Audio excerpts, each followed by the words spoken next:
The first time Jonathan Miller heard the phrase that would change his life, he was sitting alone in a quiet corner of a library in Boston, staring at a worn-out philosophy book. He was 38 years old, divorced, and unsure of where his life was headed. His marriage to Emily had ended 2 years earlier after a long season of silence, resentment, and misunderstanding. Since then, Jonathan had carried with him an invisible weight that dulled even the simplest joys of life. He worked as a high school history teacher, spending most days lecturing about wars, revolutions, and the philosophies of men long gone, but rarely did he stop to consider how their lessons could heal his own battles.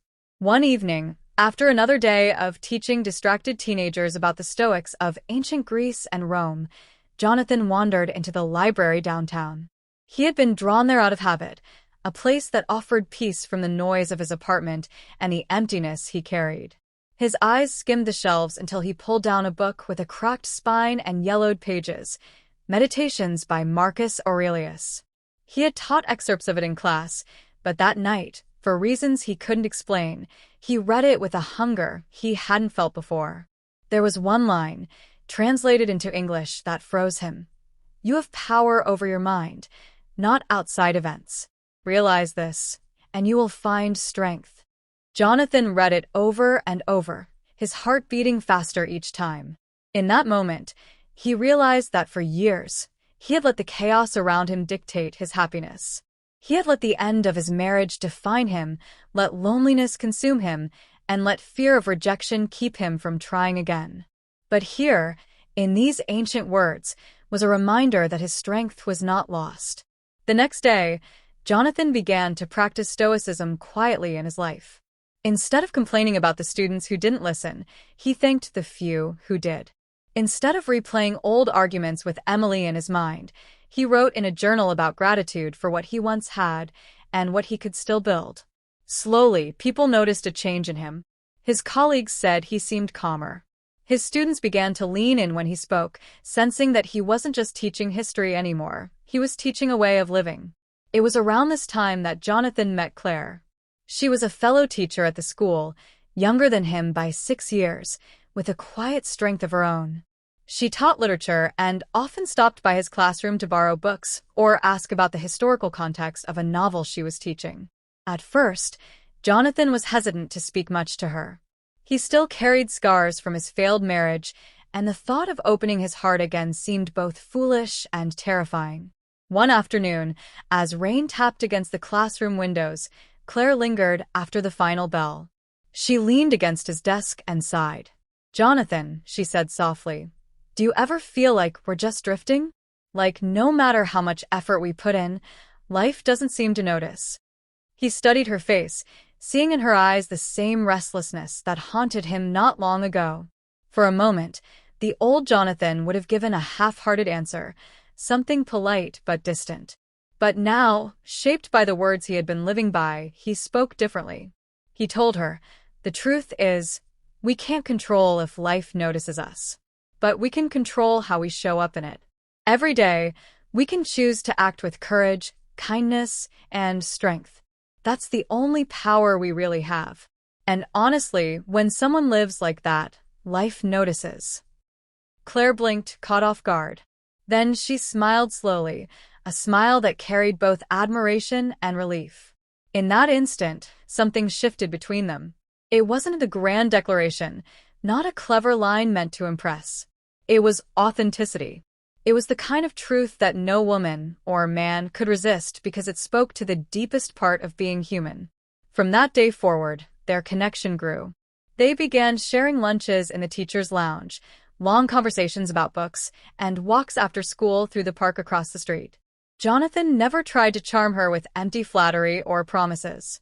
Instead, he practiced what Stoicism had taught him: to listen more than he spoke, to be steady rather than dramatic, to show strength through patience and humility. Claire often told him that what drew her in wasn't anything he did in particular, but the way she felt when she was around him. She felt safe. She felt seen. She felt like she didn't have to pretend. And Jonathan realized that this was the heart of Stoicism applied to love. Not manipulation, not control, but presence. By mastering his own mind and emotions, He created a space where someone else could simply be themselves.